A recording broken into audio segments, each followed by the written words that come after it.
All right. Hello, everybody. How are you? I'm going to, QueenAfi, I'm going to take you off for a second just to say hello to the folks. And we are a couple of minutes late, but we are here. So please share this out with someone. Let them know that we are on. It is time to chat about some real stuff. And so I'm hoping that you have the opportunity to share this out with someone. Let someone know that we are on. This is our Real Women Rock Facebook Live chat. We are also on YouTube, and we would love for you to share this out to let someone know that we are on, especially someone who is passionate about, for whatever reason, is passionate about domestic violence awareness. Hello there. Come on in the room and let someone know that we are on. I will give you a couple of minutes to share it. In fact, I'm going to share it just a couple of places that we are not just yet. And I'm hoping that you are doing the same. My name is Trenace Richardson, and I am the founder of Real Women. And we exist to create safe spaces for women to do personal development work on themselves. And we do that through sister circles. We are elated to be able to provide virtual sister circles in this season of we're coming out of it. Hopefully we're coming out of it slowly but surely. Stay safe, but we're coming out of it. While we are still here, we are hosting virtual sister circles, and we would absolutely love for you to join us. Our next sister circle will be in June. It will be posted on our website. So it's really important that you go to our website, realwomenrock.org. realwomenrock.org. We just had, 2 Saturdays ago, our May sister circle, and it was absolutely amazing. Our topic, we really delved into, really flipped the Mother's Day theme on its head and delved into what it's like for women who live without children. And it was a moving experience to connect with women who are mothers and who are not mothers. And we want you to be a part of these real conversations. So join us at realwomenrock.org. All right. So we're still going to commit to not keeping you very long. I'm so excited about our guest tonight. We have been working it out now for the past few months to get her on, and we have her tonight. So I'm so excited. Here we go, y'all. Here you are, QueenAfi. How are you? Good, thank you. It is so good to have you on with us. Listen, I am very aware of your work, but this gives us an opportunity to really connect. Sometimes I have old school girlfriends up here, and every once in a while, I'm talking with a new sister friend. And so it's my pleasure to talk with you as a new sister friend. You are doing so much important work. So I would love for you to share about who you are and the work that you do. Thank you for being here. Thank you so much, Real Women Rock. Yes, we do. Yes, we do. Yes, we do rock. Yes. I'm QueenAfi, the founder of Domestic Violence Wears Many Tags organization. Founded the organization in 2008. Excuse me. One of the organizations that would educate women, men, teens, boys, and girls, victims and abusers at that dinner table to be able to chime into those tags of domestic violence, which of course is verbal, emotional, financial, sexual, and physical abuse. So really educating the family on all 5 tags as it pertains to domestic violence, and being an educational resource for people that are experiencing domestic violence. So I've been out in the community, having to talk with the school system, ministry, in your backyard, at the corner store, whatever we need to try to, have this conversation. I've been doing it. So I'm elated to be here tonight. Thank you. I am so elated to have you. And, you know, when and if we have in the season not been able to meet in person, it doesn't hurt anything to reach people in this virtual way. So whether you are in person or virtual, I thank you for the work that you do. I'm asking all of you who are watching, who are sharing with us tonight. I see some hellos out there. I'm asking you all to share, whether you are live or watching the replay. Do you personally know someone who has been abused or is or was an abuser? And I think, you know, hearing the answers, seeing the answers pop up in our chat, whether it's right now or in the future, I think we will end up being really, it'll confirm, first of all, the important work that you're doing. Someone may be surprised. I don't know if I'd be surprised how often we're going to see some folks saying, yes, I do personally know someone. It was me or someone I know who I know personally who either has been abused or is or was an abuser, because it is more prevalent than, of course, we would want it to be. I would love for you to share, while they are putting that in the chat, why did you start this work? And I love that you are addressing domestic violence in all of its many forms, and talking with and talking through the issues related to the abused and the abuser. And your title of your organization is, the name of your organization is Domestic Violence Wears Many Tags. Could you talk about what led you to start it? Yes. So what led me to start the organization was my journey being a victim of domestic violence, and then having my best friend be shot in the head by her baby father. That kind of turned things for me. And I decided that something like that would never happen to me. So I consciously became the abuser in the relationship. So we don't see a lot of women come forth and say, look, I was the abuser. That is what I was. And so we needed somebody to say this. We need some people to say that not only was I the victim, but I was the abuser. Because one thing about domestic violence, victim turn abuser all the time.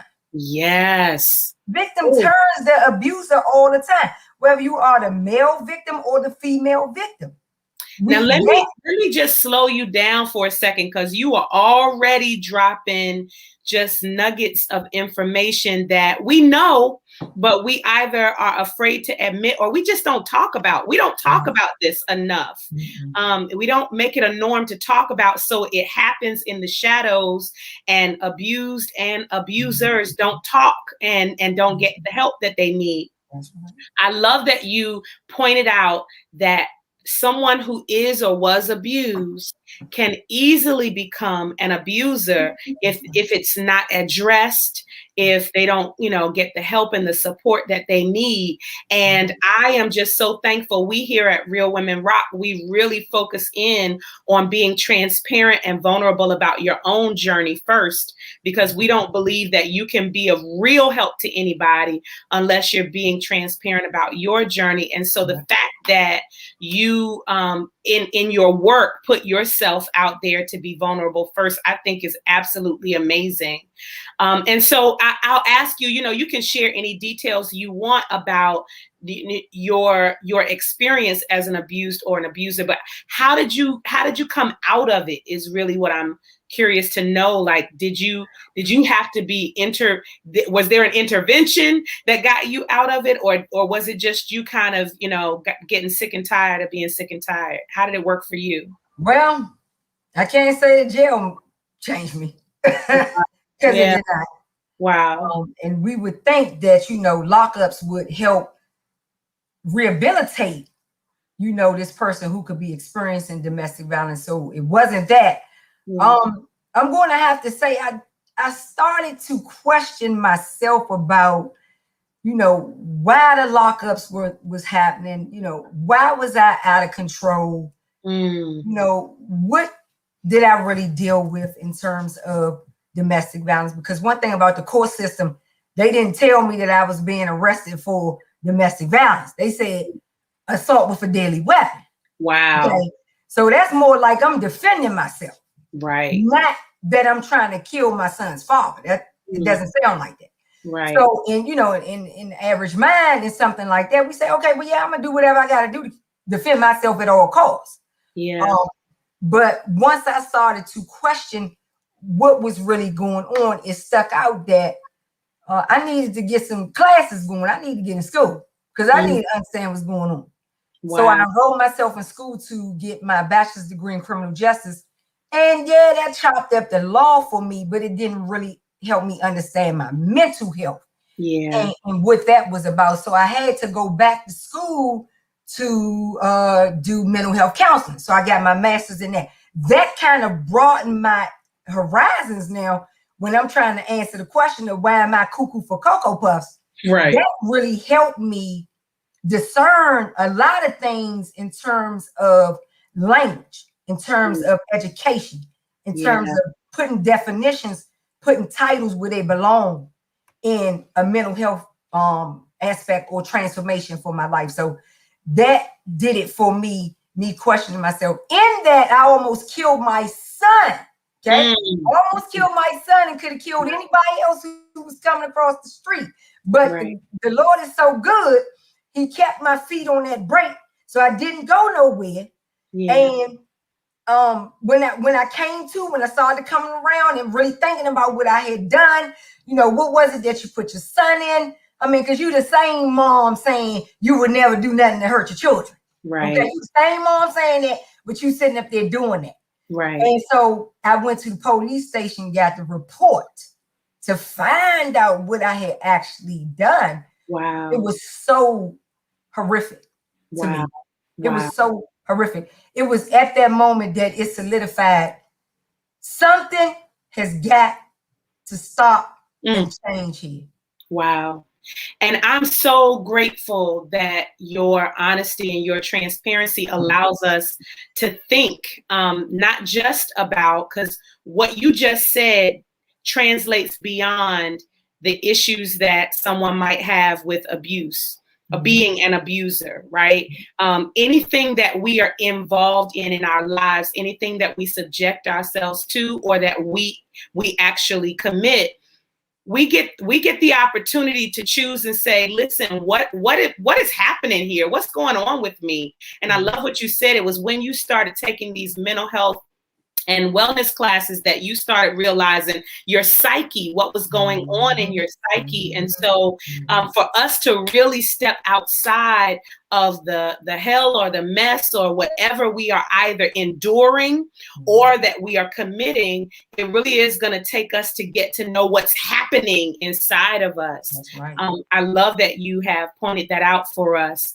Could you talk a little bit about the actual name is Domestic Violence Wears Many Tags. And some people may not even be able to recognize what is or is not domestic violence. I love what you just said, that, in the police report or the way they charged you, it wouldn't sound like domestic violence, right? But you come to the awareness that that's what it was. Can you talk about the many tags that domestic violence, the many faces domestic violence wears, please? Absolutely. Verbal abuse, number one. Verbal abuse is the number one way that we start this cycle. The way we communicate with one another, the way that we accept what someone is saying to us, which is very words that are meant to be cruel, words that are meant to put you down, right? And some people will say, but that's my normal. And I respect that. It could be, because if you grew up at the dinner table in childhood and this was going on, it very well can be your normal in adulthood. And so you get into a relationship, you attract that same conversation in a relationship. And so you have it going on there where, the verbal abuse is trending back and forth in the relationship. And all they say is, look, we argue all the time. Right. I wonder how healthy arguing all the time could be. Right. For the average couple. Yeah. And let me say something about that, QueenAfi. I think healthy disagreement, because no two people are alike, right? So they're not going to agree all the time. But I like what you said. First of all, fighting all the time, that's a red flag. And then there should be, or there could be, I'm going to say it that way because everybody's different, but there could be ground rules as it relates to how we argue even. Because, you know, calling each other outside of each other's names and all those things, that gets into that space that you're talking about. And like you said, some of us may be so accustomed to it being in our environments that we don't think twice about it. But this conversation is giving us an opportunity to just pause and consider, you know, have I been the one committing verbal abuse by talking negatively, or have I been receiving it and, you know, without being aware that that's exactly what it is? I love that. What are some others? Second tag is going to be emotional abuse, because you can't have the verbal without the emotion. Wow. And the thing about verbal abuse, it can be kind of tricky because it can be silent and still emotionally tear you up inside, because you're trying to pull teeth to get this person to understand, you know, hey, I'm talking to you here, you know, are you hearing me? You know, because are you listening to me? That can really pull a person down. You know, inside, and you struggling with the silence of the relationship and how it's hurting you by your voice not being heard in the relationship or in that partnership or in that friendship. And then the other thing about emotional abuse is it's in the inside. It's no visible proof. Wow. Along with verbal abuse, there's no visible proof that this person could be getting verbally and emotionally abused. Right. You have to tell us that I think I'm going through emotional abuse because the words that this person says to me just tears me up inside. It makes me depressed. It makes me stressed. It doesn't make me think good about myself. It doesn't add any value to my life. And in the end, I have no one to confide in. But I'm in a relationship. And you just made me think about the fact that oftentimes that kind of emotional and verbal abuse can be downplayed by the person enduring it or people around them because they can't see it anywhere, right? So it can be, girl, you know, that's just the way he talks, or just the way she talks, that kind of thing. So yeah, what's another tag? This is good. Financial abuse. Ooh. Financial abuse is one that we really don't consider. Wow. And we have a lot of women that are the breadwinners of the family now, you know. And how much are you dishing out to your partner who don't have a job? Wow. You know, who constantly make up excuses about why they can't work or why they didn't work, or the abuser would just flat out tell you, you knew I didn't have a job when you met me. Wow. So why would I get a job now? Yeah. You know, so you have that. Then you have it where, you know, victims are facing eviction because they constantly got to come up with the money to try to live. And if the abuse is the breadwinner, he can let the victim get put out. Let him get put out because he decide or she decide that, hey, I'm not paying the rent this time. You know, it's on you. You know, so financial abuse can also be where that abuser controls all the funds. I mean, you're the one going to work, but the abuser got the ATM card, you know, joint accounts. You can't get an account by yourself. You know, you have to let the abuser see your statement, your LES, you know, and these things, you have to do that. The other thing about financial abuse too is pregnancy. The abuser keeps that victim pregnant. Woo! You know, one baby after another. We say this sister got children beyond children, but see, you don't understand that sister could be financially getting trapped, okay, in that relationship because the abuser says, "Look, you got to have a baby, okay? I want all these children. The abuser ain't taking care of none of the children. You're the one putting all the bills for the babies, and you always the one putting all. But you better get pregnant." Woo! So good Lord, how many tags you got? Because this is gonna be a long. This is amazing. We got two more. Okay. Let me tell you something about this one, and I agree with Stasia that I didn't think of this one either. Which I'm so glad you are lifting these up for us, because many of us will just consider this, you know, the issue in a relationship. All relationships have issues, and this is just an issue that you deal with in a relationship. But domestic violence is about control. And it sounds like, you know, you just named a whole lot of ways in which emotional abuse, trying to really control your psyche and make you feel bad about yourself, and low enough where you don't want to go nowhere, you don't want to do anything about yourself, verbal abuse to talk down to you, and then financial abuse to keep you locked and bound in. So you're not able to do anything and go anywhere because your finances are being controlled. This is so good. Okay, I'm ready. Go ahead. What's your next tag? That's why we shouldn't tell sisters to leave their relationship, because financially, where are they going? Whoop. You know, if the abuser is the breadwinner, or if the victim is the breadwinner, she still is not manning the money to be able to go and just jump up and leave like that, the relationship. Yeah. You know, the third tag. Before you say your next tag, because you just something leapt in me that someone is either watching this now or they will be, because someone will send this to someone, right? And so you're going to share, we're going to ask you to share resources and what your wisdom based on your experience and your work is. Don't worry about the babies. All us got babies, child. It's the real. But what we'll ask you to share that in a second, but we want every woman to know who's hearing this, who may be coming into the awareness that they are dealing with something, that looks more like abuse than just a relationship issue, that we are here for you.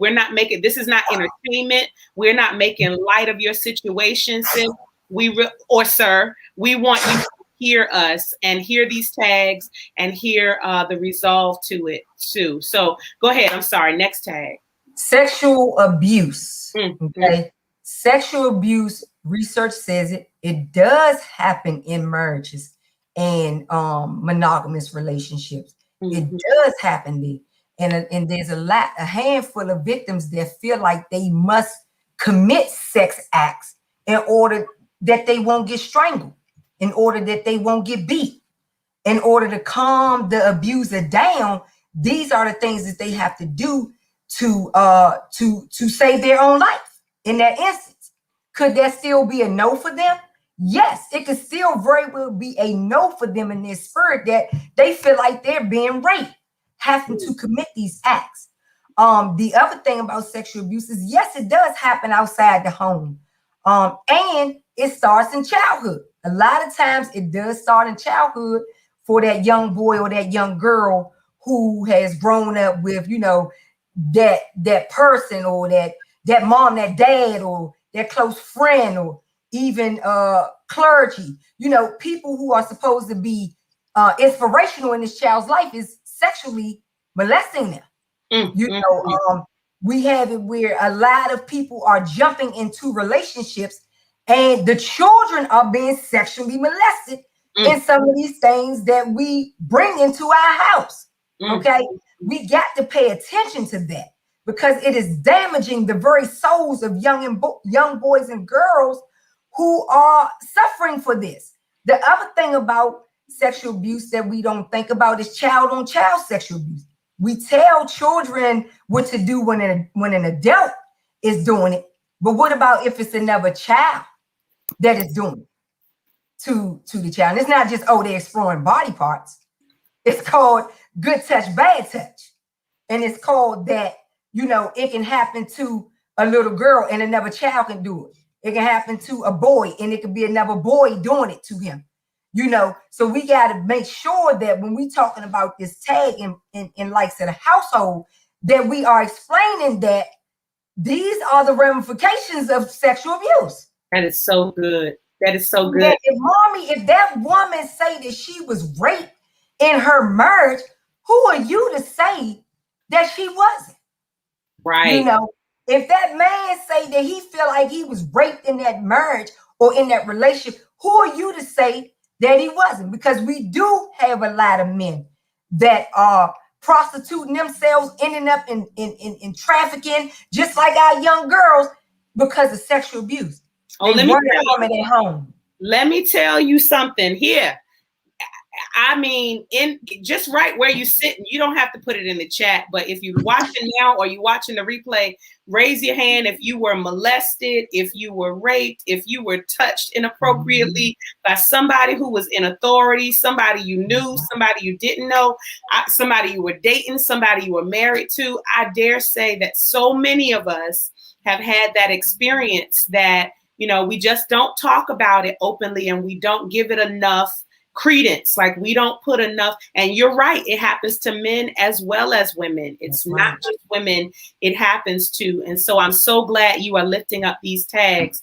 I wanted to address something that someone pointed out, because I think I understood what you meant, but I wanted you to give you an opportunity to just address it. When you were sharing about financial abuse, you talked about the fact that, you know, we shouldn't make light of or just flippantly tell a woman that she should leave when her finances are being controlled by the abuser. And, you know, that could have been taken to say, so you shouldn't tell her to leave, or you shouldn't encourage her to leave at all. And I think you meant, you know, we take that lightly, that someone can just walk out when their mentality is, how am I going to survive? Did I understand you correctly? That's right. Look, I was the abuser. We should not be telling people to leave that relationship, because research says their chances of dying go up 75%. It's the wrong advice. Okay. So what should you say? Let me tell you that hits really hard what you just said. So if we're not telling someone who's being taken advantage of, who's being abused, if we're not telling them to leave, what should we be saying? They've got to devise a plan. Oh, okay. Yeah. Okay. You got to have a plan to escape domestic violence. You cannot abruptly leave. Got you. Why? Why can't you do that, sis? Because the abuser know everything about you. I know all your locations. I come to your job. I come to your mother's house. I'm at your best friend's house. I know when you take the children to school and when you pick them up, when you drop them off. Okay? I know when you're on that subway. I will beat the police there every time. I will beat the police there. So where you going? Where you going? Wow. Yeah, that helps. It helps me too, Stacia. That helps. Yeah, have a plan.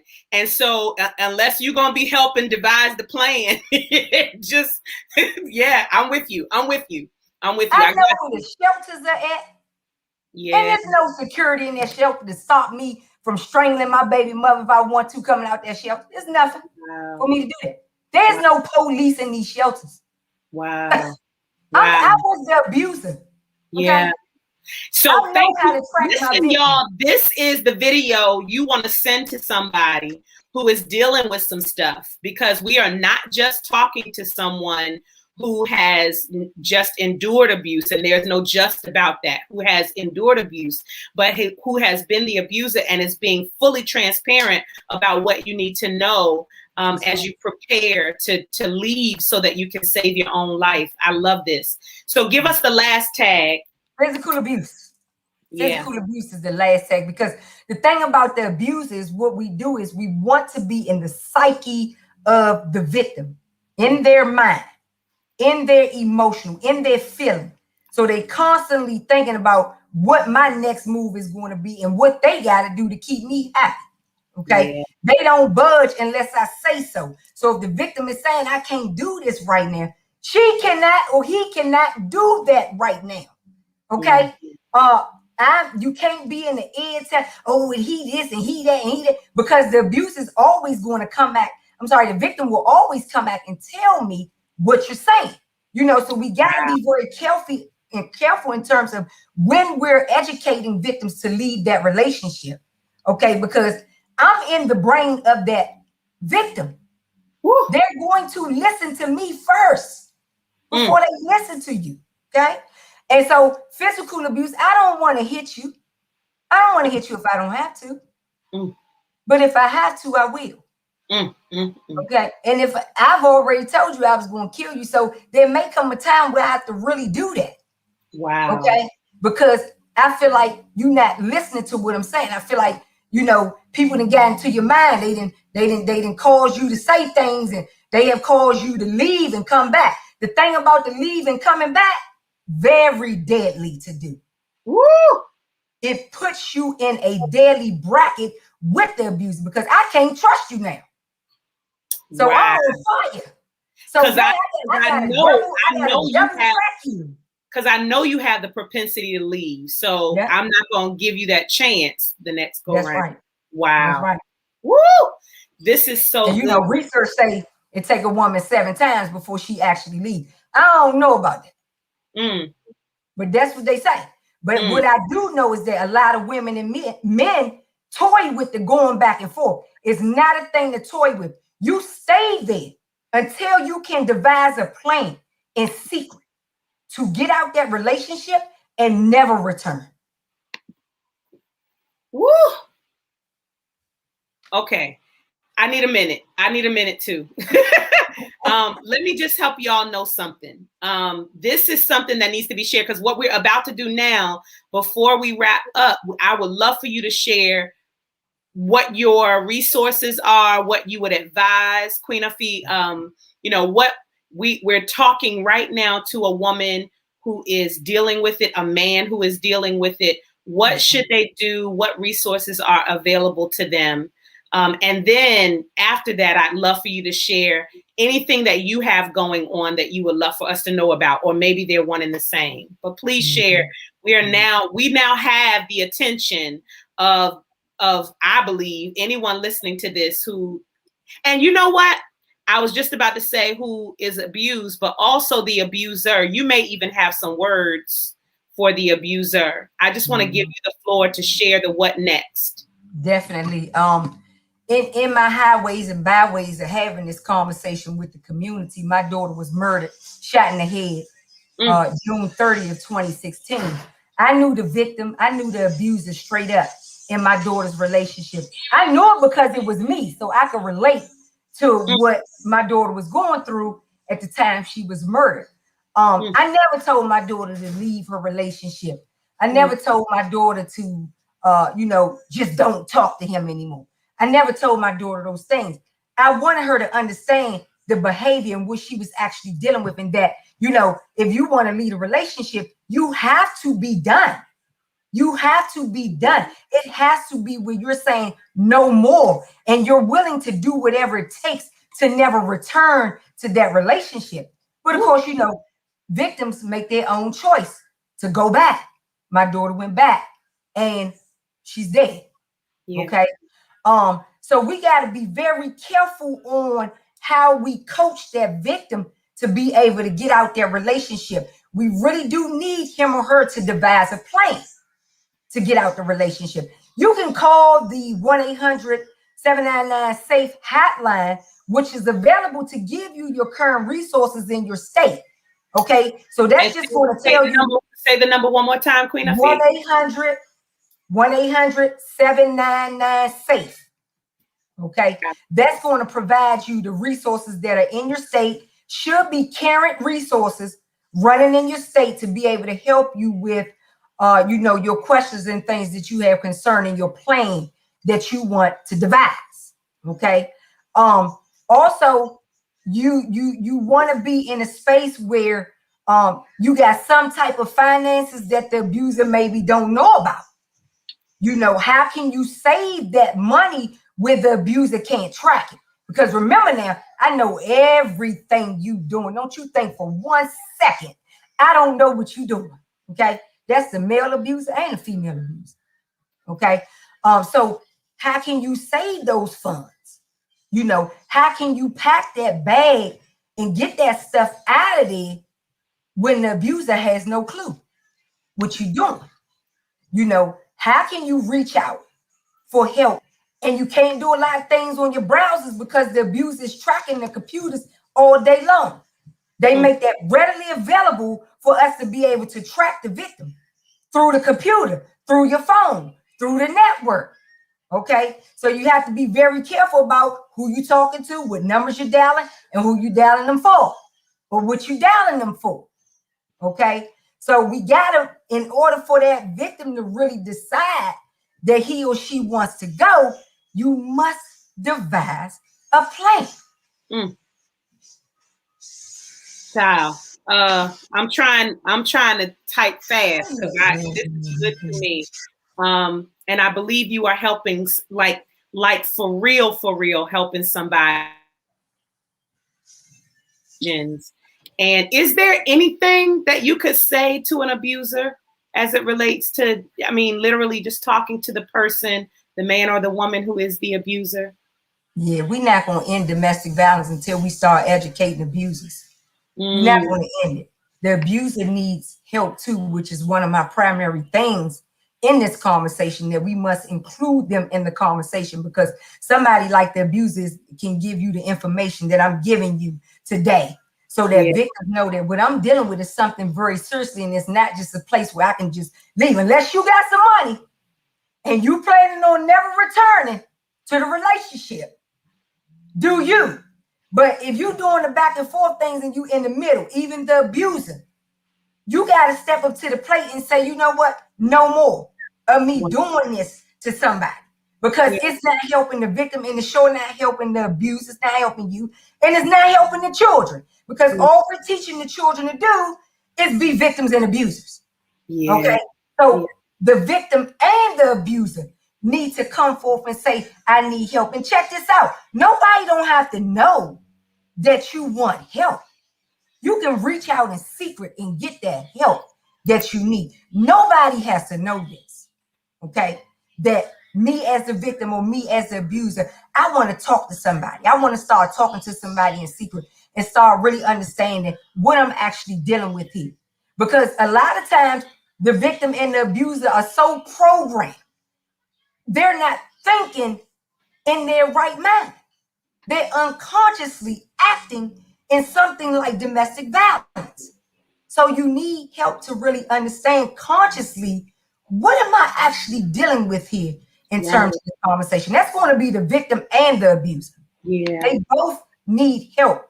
They both are equally sick in the relationship. Yeah, this is so good. And I agree. You know, some folks have agreed that this is good, and getting help begins with opening up about the abuse and talking about it, right? Making sure that we don't act like it's not happening around us, and just not normalizing the conversation so that people aren't scared or ashamed to have the conversation, I think is what you're helping us do, QueenAfi. How do people reach out to you? Because do you only come and speak to groups? Do you have how does someone who is either an abused person or an abuser, if they want to gain resources from you, how do they get connected? Give me a call. Give me a call, because I only take serious inquiries only, because what we're dealing with here is something serious. So if you're in a space where I'm not really sure, I don't really understand, I got a few more questions, because I'm not just about to leave and, be stuck out there. I might as well just stay here, because at least I got somewhere to stay.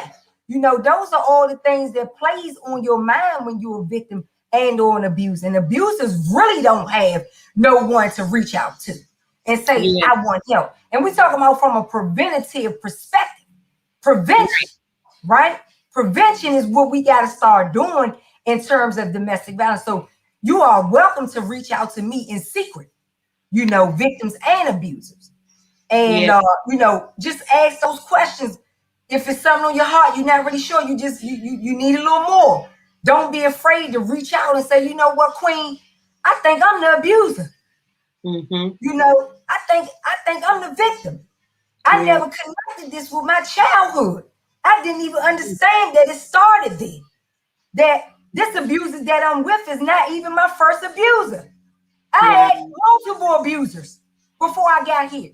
So really helping you connect those dots in terms of something like domestic violence, and then dealing with any mental health issues that could be a concern for you in terms of domestic violence, because we know that research is showing now that domestic violence can bring on mental illness. So I want you to be smart. I want you to know that, you can't just leave that relationship.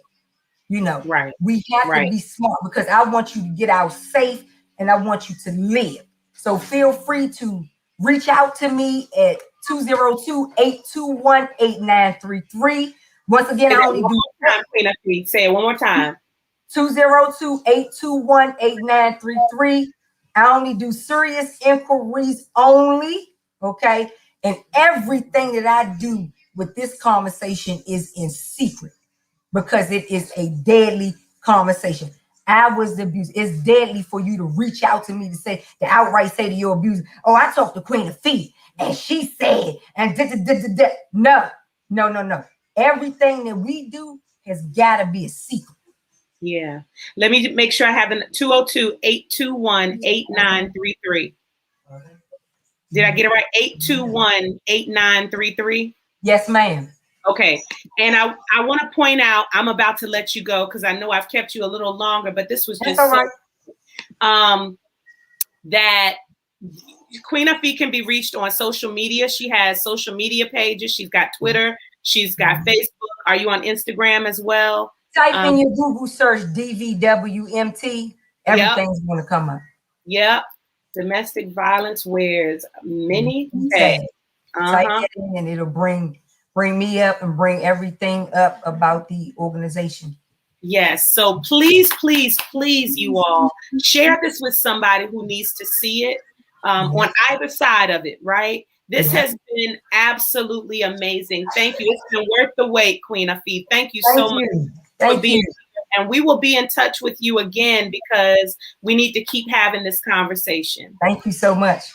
You all, we have had an amazing conversation. It has been real. We are real women having real conversations about things that real women deal with. And so we hope that you will share this out. Please feel free to go to our website at realwomenrock.org to find out more about us. We are a 501c3 nonprofit in good standing. So if you want to help us continue doing the work of Sister Circles and having these types of real conversations, please feel free to donate to us. And until next week, we'll see you again. Thank you, QueenAfi.